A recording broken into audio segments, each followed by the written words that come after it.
All right.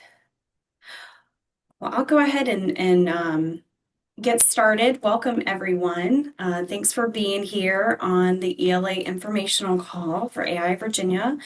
I'm Delaney Ogden, the Director of Education and the Program Manager for ELA, our Emerging Leaders in Architecture program. We wanted to take some time to talk about the ELA program that we have with AI Virginia, introduce our chair for next year, talk a little bit about the program in terms of application process, answer any questions, and then just hear from some past participants that have been a part of the program, as well as some of our steering committee and leadership team for ELA is on the call as well. So before we jump into all of that good stuff, let's just do some quick introductions. I already went, so I'll just like popcorn pass this over, and then the next person do the same. So Paul, I'll pass it over to you. Excellent. So I'm Paul Battaglia. I'm a member along with you of AI Virginia and the executive vice president. I'm too old to have been able to do ELA when I was emerging, but it's really been a fantastic program over the years, and it's been a lot of fun to see the strength not only of the content from the curriculum, but also the strength of the cohort and the way that networks get built across the Commonwealth. So I really appreciate those who have participated in the past and those who have contributed to the program. And I look forward to hearing more about how next year is going to go. If I'm going to pass to someone next, I'll say to Haley. All right. I'm Haley DiNardo.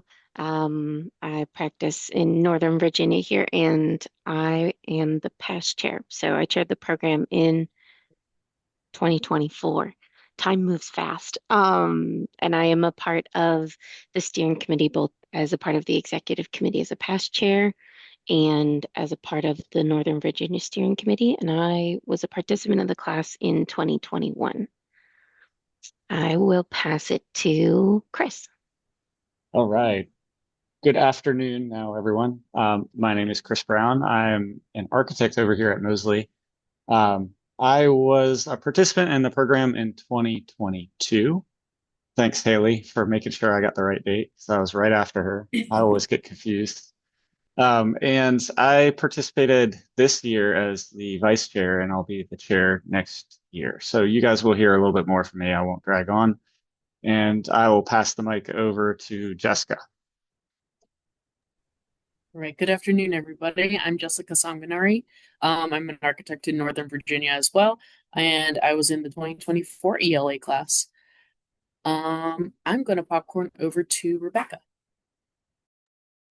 Hello, I'm Rebecca Barker. I'm an architect here at Mosley Architects, and I'm just looking to join and participate in ELA this coming year. I'm going to pass it off to John McKenna. Sorry, juggling in the car. I'm John McKenna. I'm an architect in Northern Virginia as well. I own a design build firm and was interested in the program and the process. I will hand it off to Iram. Hey everyone, I'm Iram Setin, architect at Design Develop in Charlottesville, and I'm interested in the program and hearing what everyone has to say.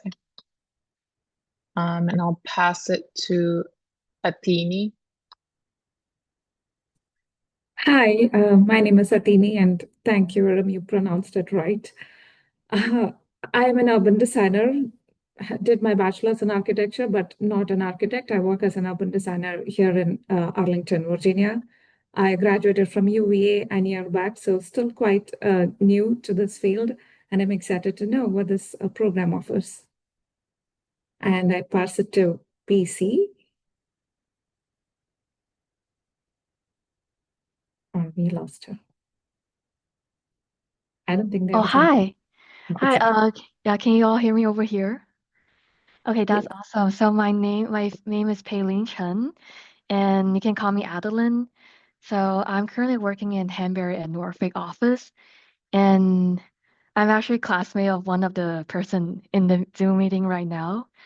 Um, and sorry, my connection, I was disconnected earlier, so I might need to catch up a little bit. But yeah, so I've been really interested in like the kind of like the overall practice of architectures. And also I feel like in order to continue to practice, learning how to be like have different understanding of leadership is like really crucial in order to continue to develop my career path. And to me, overall architecture is really overall like not just about design, it's really about like a really holistic perspective of all different kind of like field. So that's something I'm hoping to kind of learn, continue like to grow myself for the ELA program. But yeah, sorry, I was like jumping in back again really quick, so I probably missed some of the things going on. But yeah, just a quick introduction of myself. Thank you. And then Faye, I think if you want to introduce yourself as well. I'll pass it to Marianne. I Oh, yes, I perfect. am also known as Marian. I'm Tite Susan. I currently work at VMDO Architects as a designer. And I have heard a lot about this program through a lot of people from the firm that has been a part of this program and they really hyped it up. And I really also enjoy being part of the community. And I really wanted to experience everything that they've said, that they've experienced, every cool thing, and also being part of the ArcX program.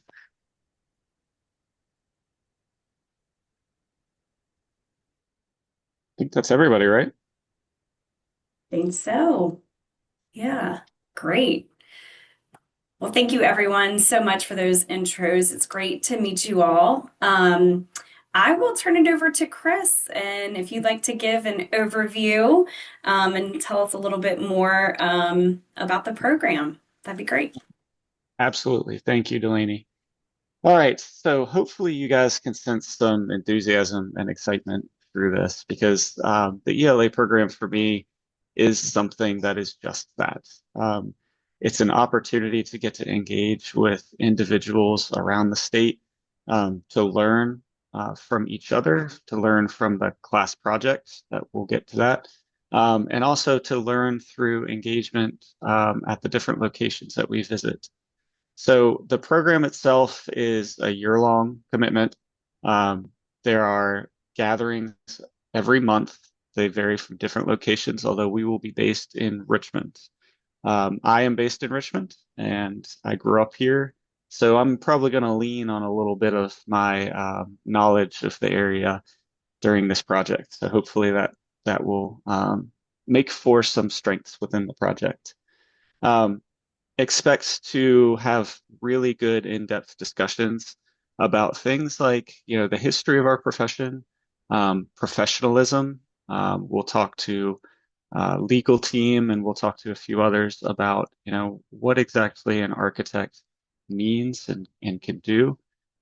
We can expect to go over community engagement, team building, communicating, building a firm itself, and then just the values of design and what we bring. So those are some of the main topics of some of our sessions. We discuss these as best we can through engagement with community members, designers, people who have been in exemplary roles that exhibit those qualities or those characteristics. So the goal of each session really is to kind of promote that story and promote that discussion amongst the group, and then try to figure out a good way of relating that back or using that as a support or crutch for the class project. Our class project is something that you'll get introduced to, maybe little tidbits of starting through January. And then it finalizes in a presentation through ArcX, which if you are attending ArcX this year, I'll give a plug to our current class. They'll be presenting, so be sure to check that out too. A little bit more about myself. When I went through the ELA program, it was 2002. I had been practicing for 12 years at that point, 11 years. So it'd been a little while, went through a few different things, and I was really eager to get out and stop looking down at my desk in production and really start to engage with the people who are around me.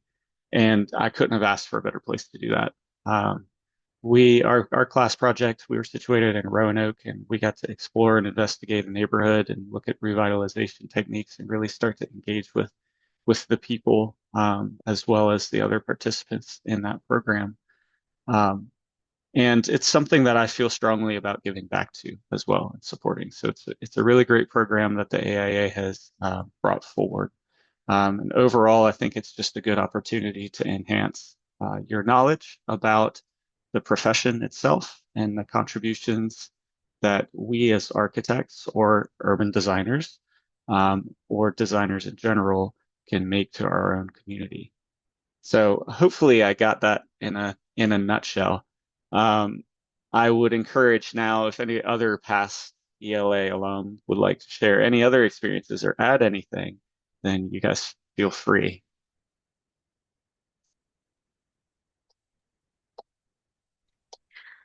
I'll jump in. I think Chris did a great job of covering the general topics. The sessions are so packed full of information.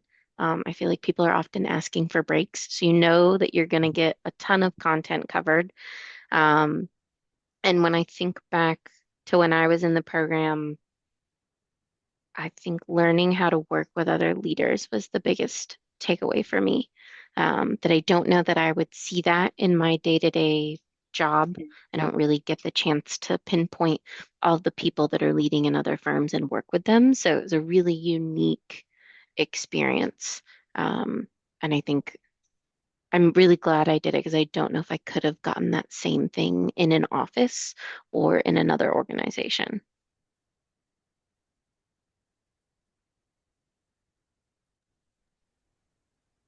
I think Jess, you're the only other one on the call that's a alumni. Do you want to share? Okay. Yes, yeah. I wasn't sure if anybody else was gonna go, but I unmuted for that reason.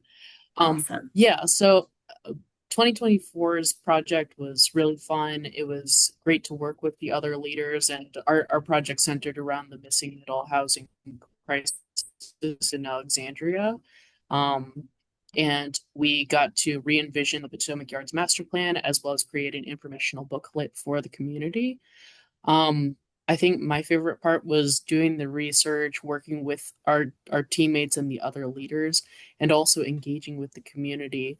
Um, Everybody had a lot of great ideas, but I think the one that got us the most community engagement was that we designed and created t-shirts to be like, "Hey, we are this, we are official. Come talk to us." Um, and excuse me, sorry, cat. Um, and overall, it's a really fun, really informational, and it's a great experience to work with other folks in firms across the state. Seriously. Thank you, Haley and Jess. Um, so with our class projects, there are still a few things that I need to nail down, but what the hope is and the goal is that you guys will work together with community leaders as well as yourselves to ultimately solve a problem. And how you answer that problem is up to the group. So you as leaders and as designers will engage with each other and community stakeholders to address an issue or a problem that may have local impacts, but also a wider berth, so to speak. Um, an issue that we really feel may be something that's coming up in the architectural environment. So without completely giving it away, that's the goal. And working together with a bunch of other leaders, I think Haley put it nicely. You really start to gain a different perspective on what each other is thinking, what each other is feeling, and really take that into account and take it back to your own firms. And I think there's a lot of value in that. Gaining perspective in architecture is of utmost importance since we have the ability to change the way that people live their lives or look at the way that they live their lives. So that's a very powerful thing to recognize. Are there any questions that you guys might have? I could sit here and talk and make it a brag session about the ELA, but um, we're ultimately here to provide information for y'all. So if anyone has any questions.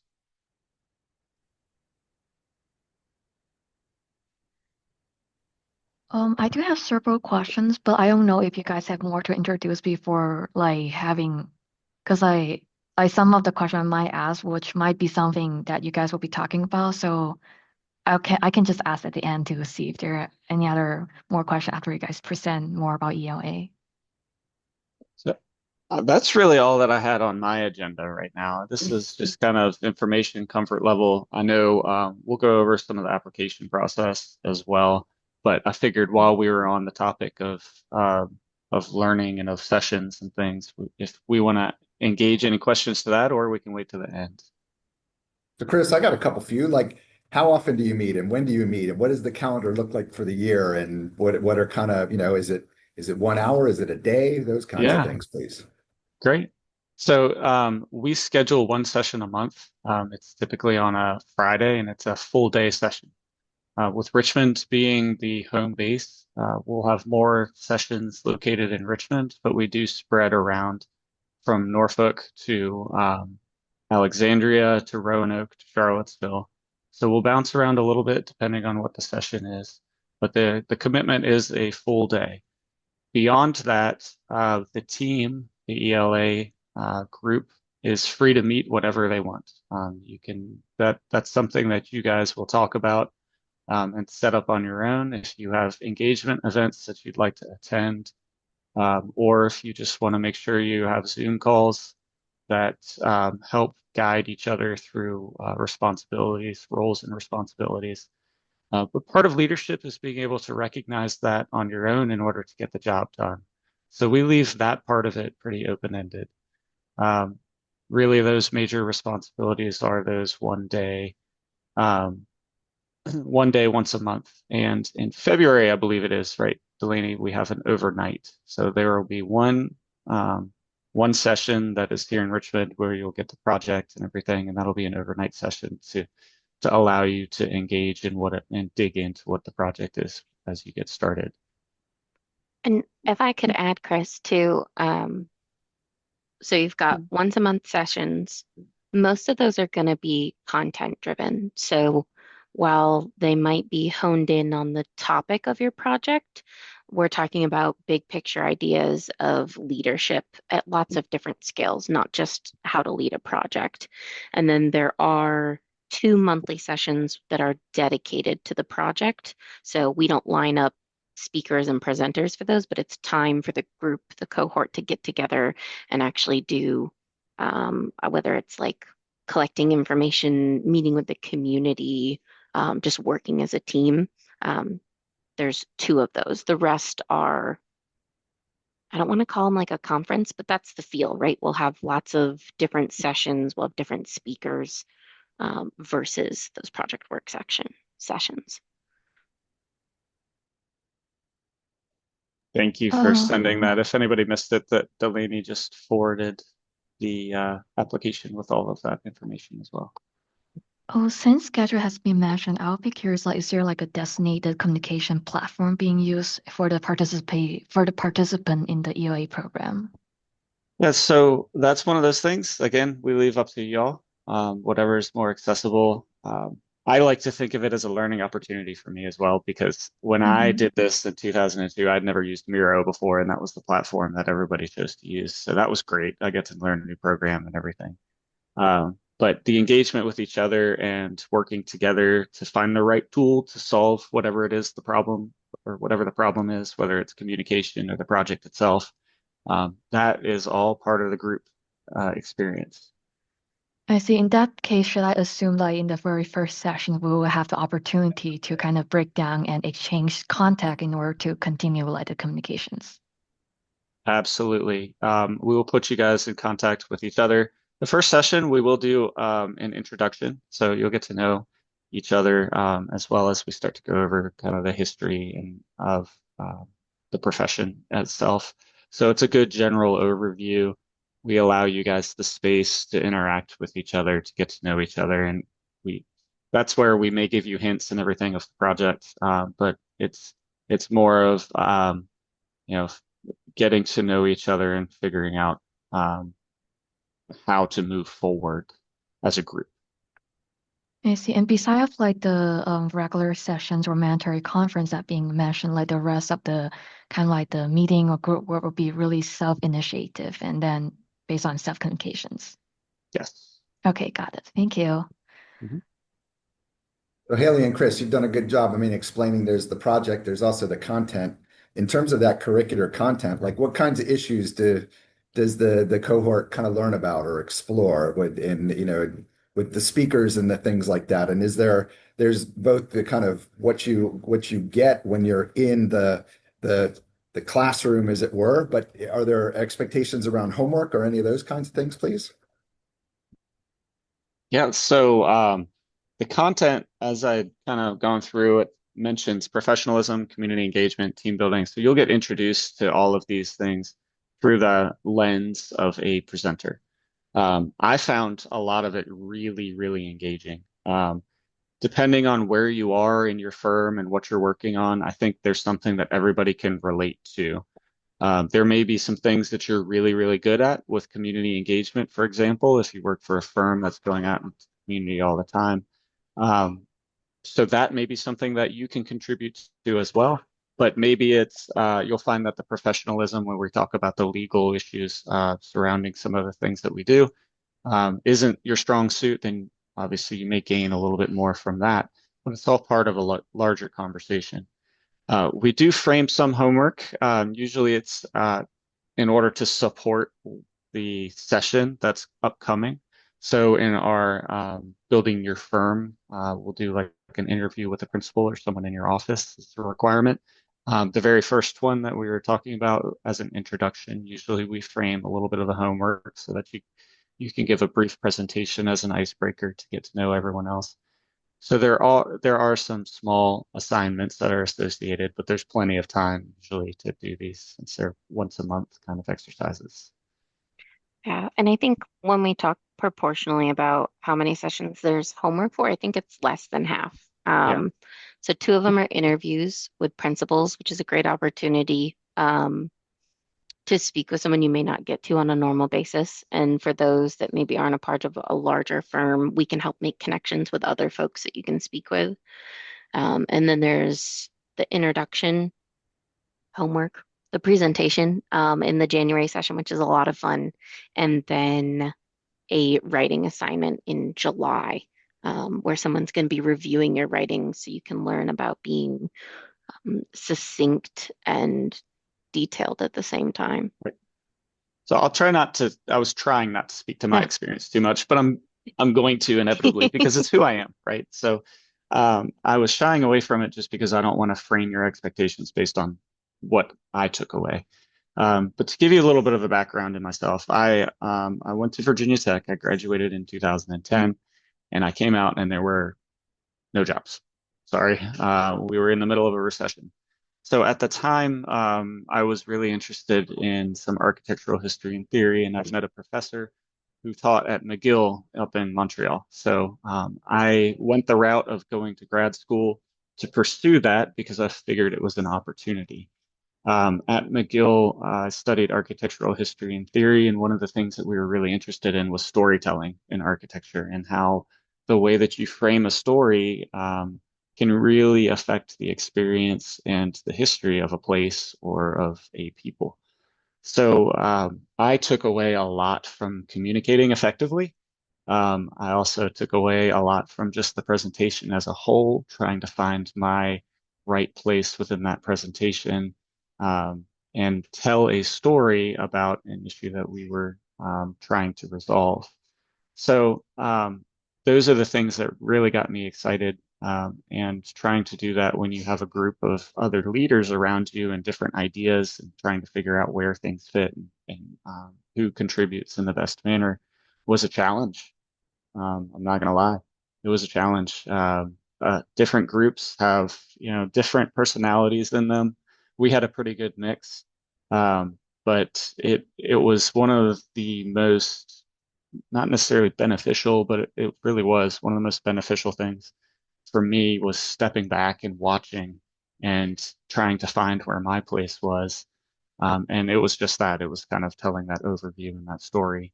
But it took probably 7 months into the project for me to realize that because everybody's eager and wants to contribute and wants to do a specific thing.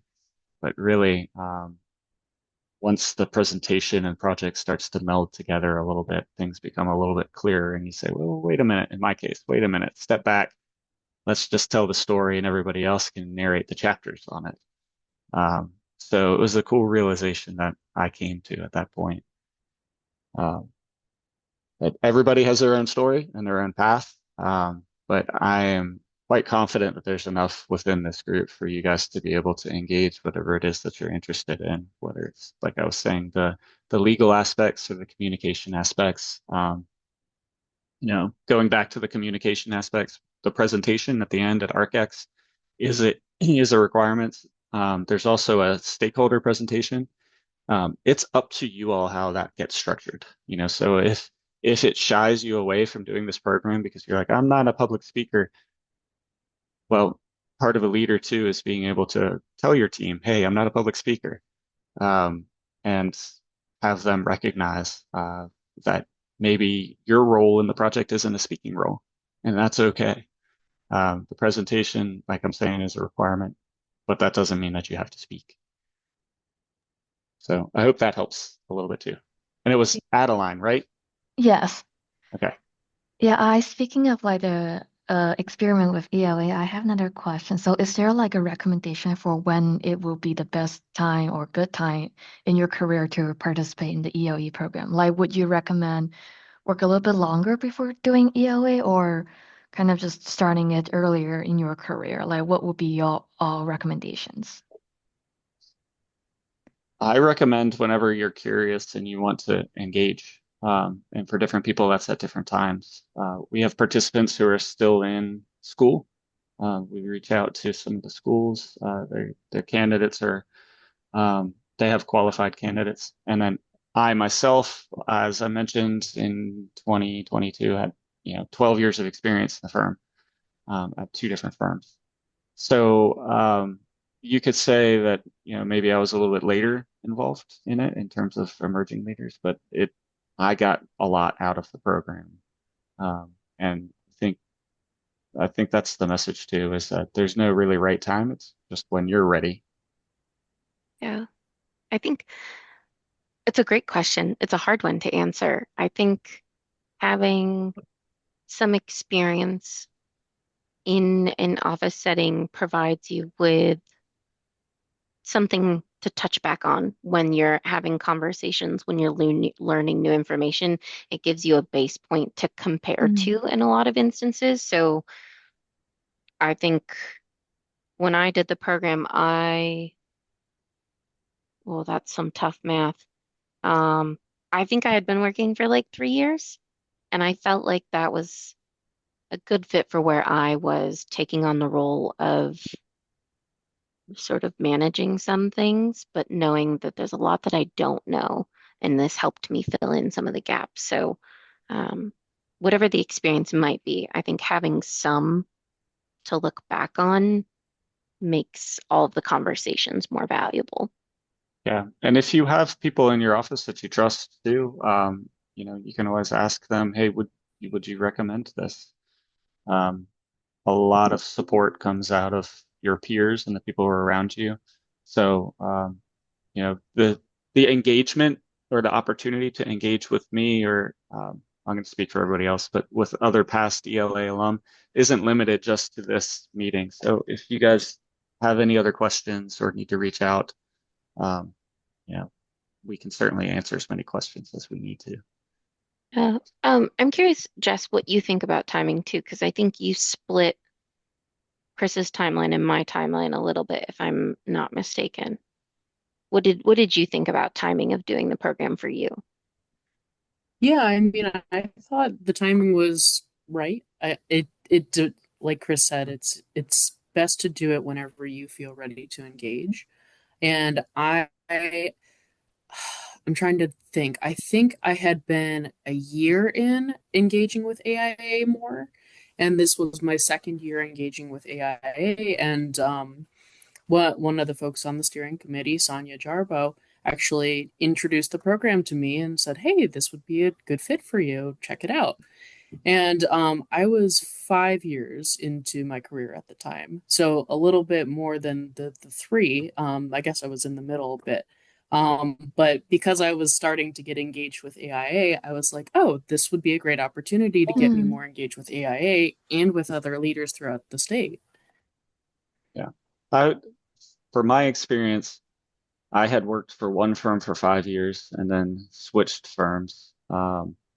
And was, as I kind of alluded to before, it felt like I picked my head up from my desk. I'd been focused on my work here, my relationships here in the office. Mostly we're a big firm.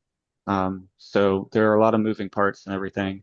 But once I had gotten situated through here and felt that I could start to build relationships outside of the office, that's really what helped me make that decision as well, too. Yeah, thank you all for responding to it. It's really nice to hear about everyone thought experiment. I was recommended to this program through my colleagues and also during like my performance review. So that's kind of how and also like I was participating in like some of the event in the local chapter, and that's how I got me to this session. So, but I would but hearing everyone's like experiments and thought regarding this is really helpful. Thank you. Absolutely. Sounds like you have some good support then, too. I have a similar question with do many ELA members go into the lab, the Leaders in Architecture and Business program? Or are those two totally Well, isolated things? well, that's new. So, Yeah. Delaney. Yes, I can help answer that question. So it is brand new. This is our first inaugural year of the LAB program.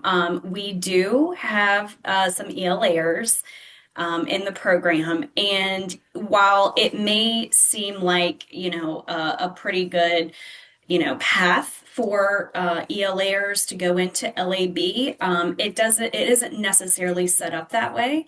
However, yes, to answer your question, you certainly could do that. That would be good progression as well. We say that ELA for emerging professionals is anywhere for people within the first 10 years of their career. And then our mid-career leadership program, LAB, Leaders in Architecture and Business, is for professionals that are within their career 10 years or more. So to answer your question, kind of, yes. And we are seeing some ELAers in our first class this year. So as Delaney described, there's certainly complementary programs ordered toward, kind of different stages of career. And they certainly you could avail yourself of both of them, right? If the timing works for your career, both of them are too late for me. But one is not a prerequisite for the other either, right? So That's right. we have some members of as Delaney said, of the LAB who happen to also be alum of the ELA program, but it's not a prerequisite. So they're complementary programs. That's right. Thank you. I had a question. So while reading through this application program and after communicating with quite other ELA applicants who did it last year and the year before, I came across there are so many people who are architects, but not necessarily urban designers, landscape students, or urban planners. And that was not even evident in the PDF that was shared right now. So with the diverse background that I have in urban design and planning and architecture, and that I'm more inclined with urban design and trying to connect with systems, how do you think this program can benefit, which I believe it will for sure, but I want to take your perspective on that. I think you would bring a whole new set of skills to the group that would be beneficial and elevate probably the discussions that people are having. Because remember, I'm going back to perspectives, right? You guys are all leaders, you bring your own perspectives, and the more perspectives we bring to the table in the appropriate manner, the higher the conversation goes, or the more in depth we can have conversations. In terms of the programs themselves or the sessions that we have, I honestly think anybody can benefit from it as long as they are, there are things that may be specific geared towards architects, right? We may say, in the communicating effectively, it may be, how to write um, a application to be an AIA fellow, which may not apply to everybody, right? But there are certainly things and ideas within that discussion itself that can be applied anywhere to any kind of application or any type of persuasive essay, even, or just trying to think about the way that you portray your profession itself. So, long answer is that. Short answer is I think different perspectives are only assets to the program, and that if you are open enough, you will take away and gain some valuable insights to anything. I think we talk a lot about big umbrella design topics too. So we don't talk about construction details. I'm not talking about where the waterproofing is going on a building, but when I talk about communicating effectively, we're talking about winning jobs or how we write about the work that we complete when we submit for awards. And I think that applies to so many different design professions. And I know in the past we have had members, um, if my memory doesn't fail me, I'm pretty sure we've had a couple of folks that are on like the marketing side of architecture, and we've also had a few folks that are in graphic design rather than being like an architect specifically. And if I wasn't a part of the executive committee and I looked at that cohort, I don't think I would be able to tell you who was who in terms of what they were taking from sessions or what their role was in the project. So I think there's certainly room for anyone with a design background to be a part of it. Absolutely. Thank you, Haley. That's a great point too. And the projects that we do are not, um, they're not so restrictive to say that your solution is going to be a building. Your solution may be a t-shirt. Your It's usually solution not a may, building. yeah, your solution may be a master plan, but it's more of an exploration of ideas. And what we try to use the project for is almost um, an opportunity for you to the practice the knowledge that you've gained in the sessions and in the engagement with each other.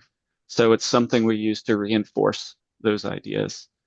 When I was in the session in 22 in Roanoke, we were tasked with the idea of a community third space.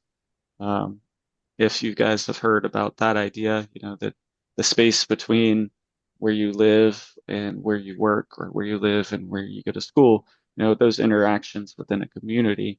Um, we were in a part of Roanoke that the neighborhood was really developed by Norfolk Southern and the rayon factory. And if you know anything about the company store, so to speak, those communities were set up based on that idea that everything those families needed was provided by those companies. And when those companies both shut down honestly, I don't even remember how long, but it was probably within 10 years of each other, the community just had nothing. So you're starting to explore ideas there of, yes, you can create buildings to facilitate this community third space. You can come up with a master plan. You can come up with um, ideas, communications, pamphlets, all of these are different things that you can mix in. So that's where I say that a perspective of an urban designer or someone in my instance would have strengthened the project because we could have said, okay, this is your focus over here, and then our focus is going to be over here, and we'll come together and discuss those ideas to try to tell that story about how they mix together.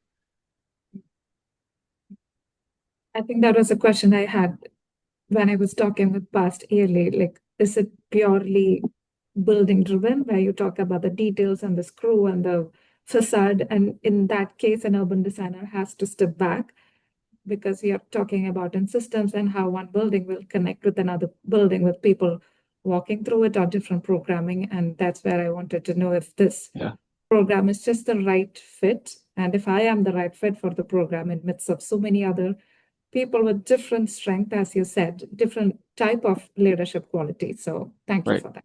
Yeah, absolutely. And I won't negate the flip side as well. If you're into bolts and things, if you're a Carlos Scarpa fanatic, which I love Carlos Scarpa, and the details of the building facilitate how someone approaches it, or does Yeah. there's plenty of room for that stuff too. Okay. So we could have larger conversations about big picture and down to smaller minutia and studies about iconography in buildings, and how that influences the community.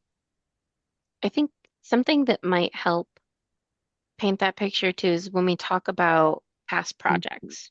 So I know last year it was more of like a master plan activity of like, how do we re-envision something? Um, we've had other years where they've actually built like physical items to engage the community, and that was their project. So when we talk about nuts and bolts, like there's the conversation of how do you engage the community? How do we plan for it? Where's the right location? And then also like how do we actually assemble this thing? I think a lot of projects take on some theory and concept because we're taking on some really big, usually pressing ideas, but that's not to say that you're not physically building something and that it's solely architecture driven. I'm hoping a couple examples helps Yeah. better explain that. Yes, the Norfolk project gave me a good idea when I talked with the people there. It was Okay. more like a master plan, but heavy on the community engagement side too. On that note, because this is a very collaborative teamwork and each person has different strength and different weakness that can contribute to the project, does this program specifically drill exercises or other activities that help us to find out these type of strengths that we have within the team, or is it the team that talks and have some good time and find and discover it by themselves?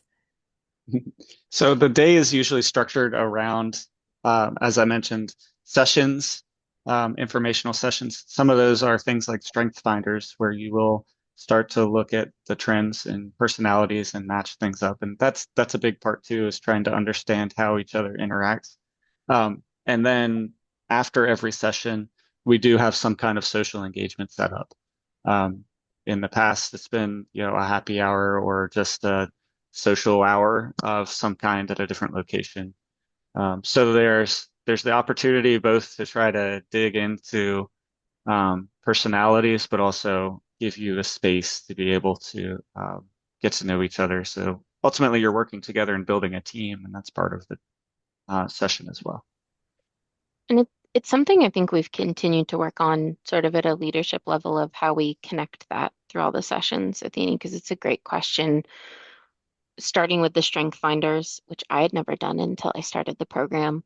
Um, and I learned that I like to talk, which I already knew, but I had the adjectives to back that up now. So that was great. And then after that, we talk about like what kind of leader do you want to be? Um, how do you do that within the confines of this program? How do you do it within the project? And then how do you take that to your office? And we've worked to sort of intertwine that into more of our sessions. So, like Chris describes, there's opportunities for that discovery formally and informally. So I'd love to hear that you're thinking about it. Thank you. I'll give others time to ask their questions. Yeah, it's to follow up on that too, though. It's very much one of those programs that the more you give in, the more you get out from that aspect of things.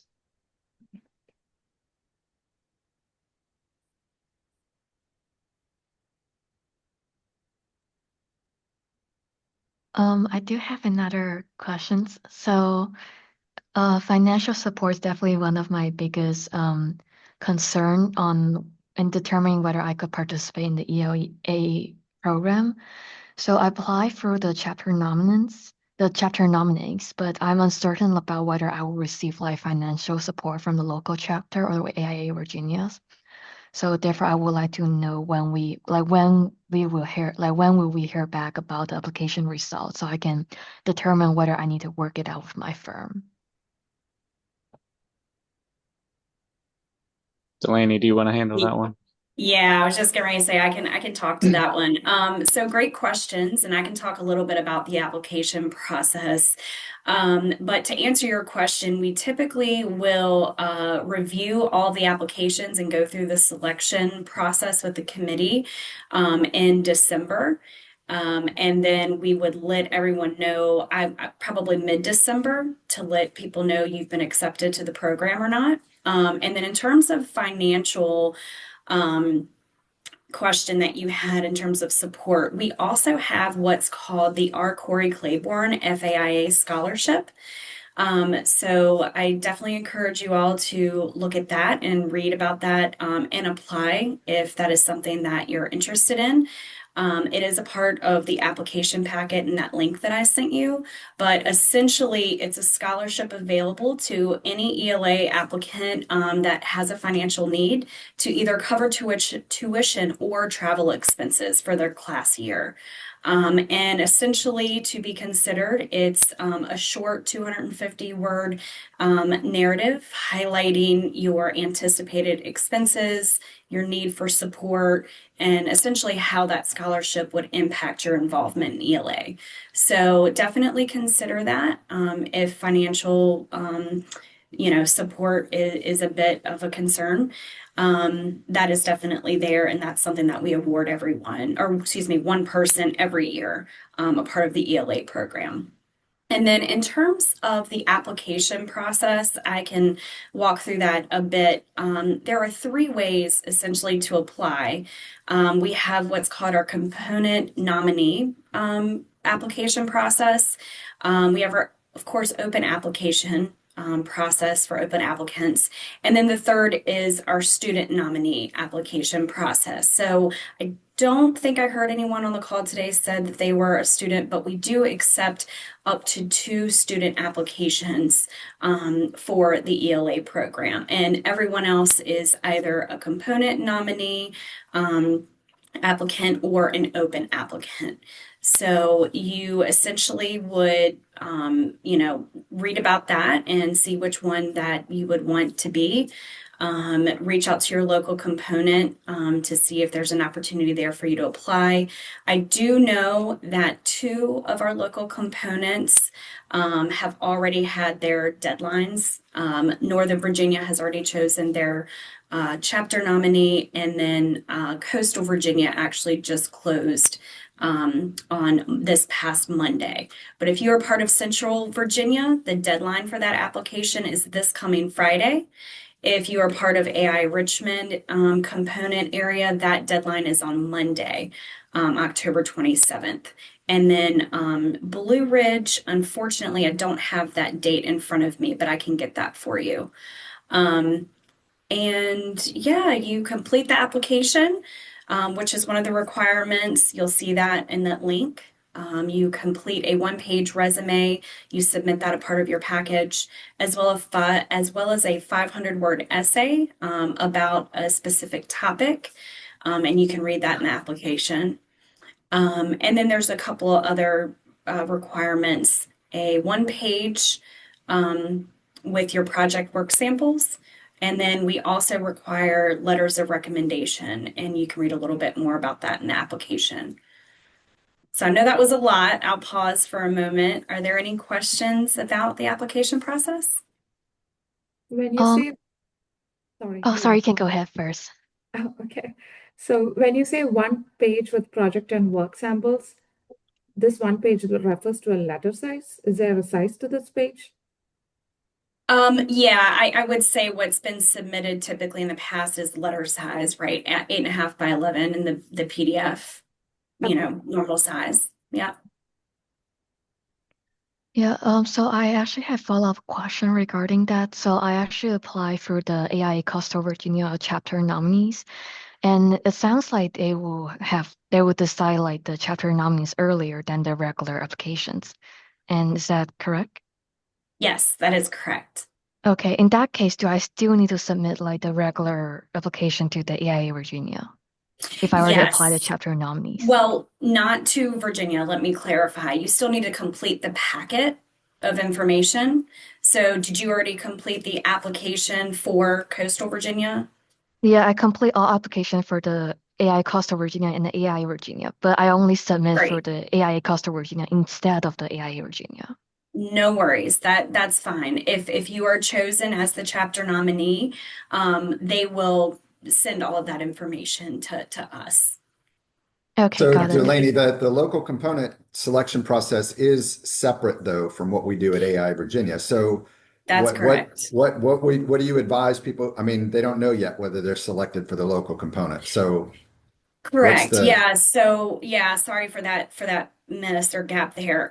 So there will be a piece of the process once the local component has chosen who their nominee is, you will be notified to let you know if that is you or not.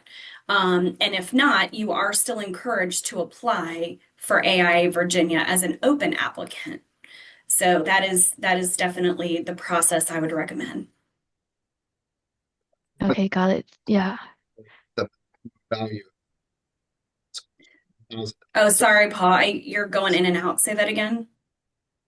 The maximum value of the R. Corey Claiborne Scholarship is $1,000. So it does help defray the cost, but it's not it's not a full tuition. That's correct. Yes. Thank you for noting that. Yep. Oh, can I also follow up with the scholarship problem? So like I'm actually like international student that I'm not from the local United States. And actually back in school, international students are not allowed to apply for scholarship and financial support. So therefore I would like to kind of ensure like if the ELA program is scholarship is open to international student applications. Yeah, so what I would say there is our process has no such exclusions, but if your visa has restrictions around it, absolutely you should comply with the restrictions of your visa.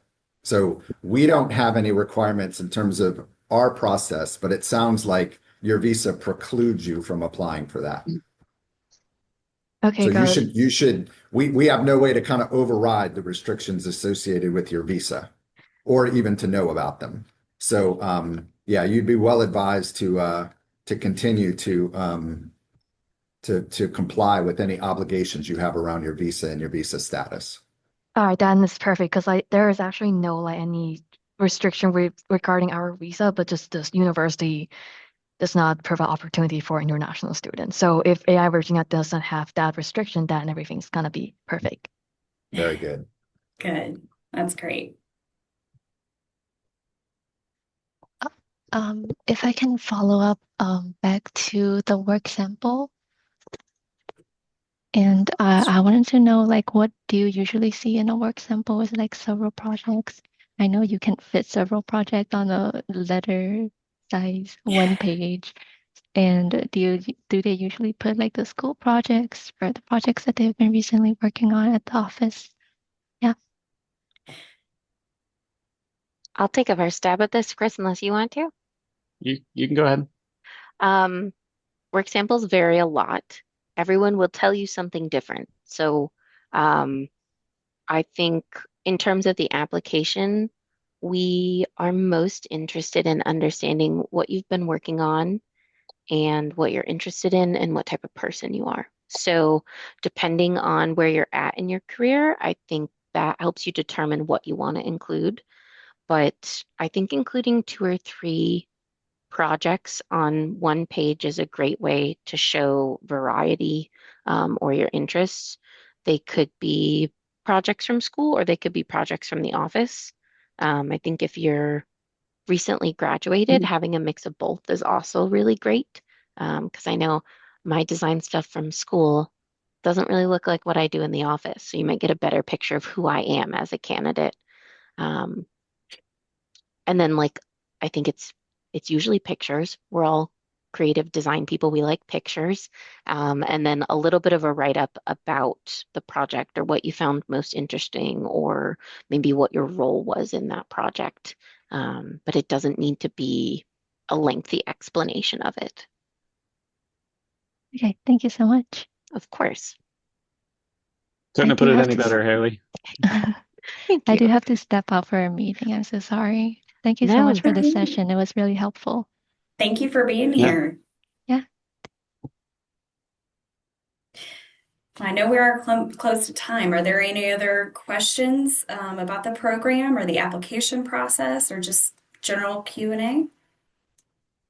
I had a quick question about the class project. Is the topic assigned to us, or is that something we kind of think together as a group and then pick like a project to do? So the topic is assigned, but the solution is up to you. And what I Mm-hmm. mean by that is in the example that I gave for my project, creating a third space, there are multiple different solutions to that. And a lot of it depends on your interpretation of what a third space is, but also conversations that you may have with stakeholders of the community around you. So we will frame the project, but ultimately what you want to work on within that project is up to you. So yeah, and what I mean is if a building is what satisfies the concerns or the topic of the project, then that can be it. Or if it's flyers, if it's outreach, anything like that. Does that Got help it. answer? Yeah, yeah. Thank you. Yeah, super helpful. And everyone kind of touched upon some of the questions I had. So this session was really helpful for me. Great. Good. Cool. Well, thank you guys for your time. It's always good to engage, and hopefully you could sense a little bit of pride and excitement amongst us. I really do think this is a great opportunity, and if it's not right for you now at this time, then please do consider it later as well. The sessions do move around, so this year's session is in Richmond, and they change locations between Roanoke, Virginia Beach, Charlottesville, and Northern Virginia as well. So just know that too. Great. Yes, thank you, Chris. Thank you, everyone, for joining. And if you all have any questions at all, please don't hesitate to reach out to me. I'm happy to jump on a call or email with you and help you with this process. So we hope we see your application. Thank you All all very right. much. Thank you so All right, much. thank you. Have a Thanks, great y'all. day. Bye. Bye-bye. Thanks, everyone.